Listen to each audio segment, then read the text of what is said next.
are going to explore Newton's laws of motion. These laws are the foundation of physics. Estranjero, why are you late? Balik ako kalkyo sa balay, ma'am.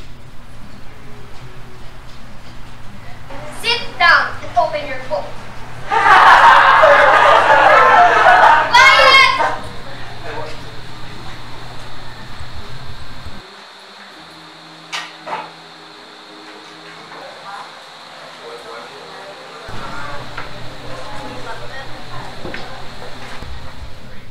Amura, si Ma'am Juliana. Stricto ka tama. Permi lang nagakusmod. Karadlakan. Daw kapid ni Ma'am Permi ang kaakik. You are 30 minutes late. Bulang ritos mo. Where is your book? Daw kada-adlaw na lang may issue si Ma'am. Pero bisan amura si Ma'am, nagyapon ang favorite ko. Pinakita ko nga iba si Ma'am sa sagwa ang amon na classroom.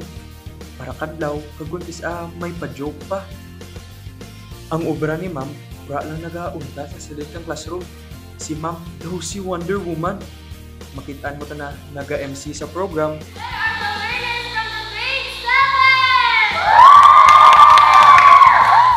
Makitaan mo man ta na nga naga-imaw kay naman mag-decorate sa stage. Si Ma'am, naga-coach man ka naman sa declamation.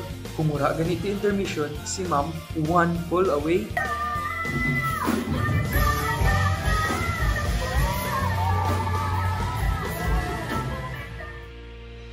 Grabe si Ma'am, naga-coach man kung may sports event.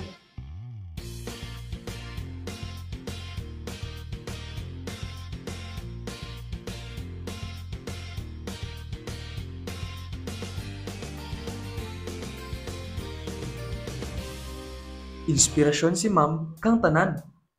Kag most of all, counselor namon sa silid ka classroom.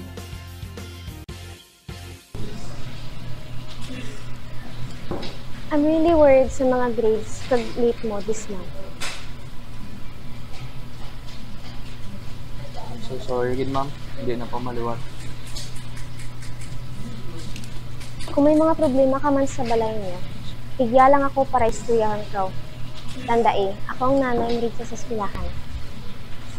Yes, Ma'am. Si Ma'am sa panuro ko, superhero. Pero si Ma'am, tao lang, pareho ka natin. May mga paperworks ni ginalagas. Sorry, gid Ma'am. Ginakapoy.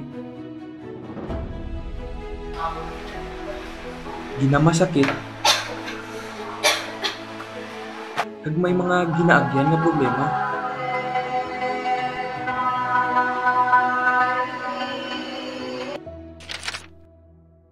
Amura nga idol kag favorite ko gid si Ma'am. Kay ginpakita ka natin ni Ma'am nga despite ka mga ginaagyan natin sa kabuhi, masilid si Ma'am sa classroom nga naga-smile kag confident. Tungod kay Ma'am, nakitaan ko kung paano atubangan ang mga challenges ko sa life. In physics, I learned that every action has an equal and opposite reaction.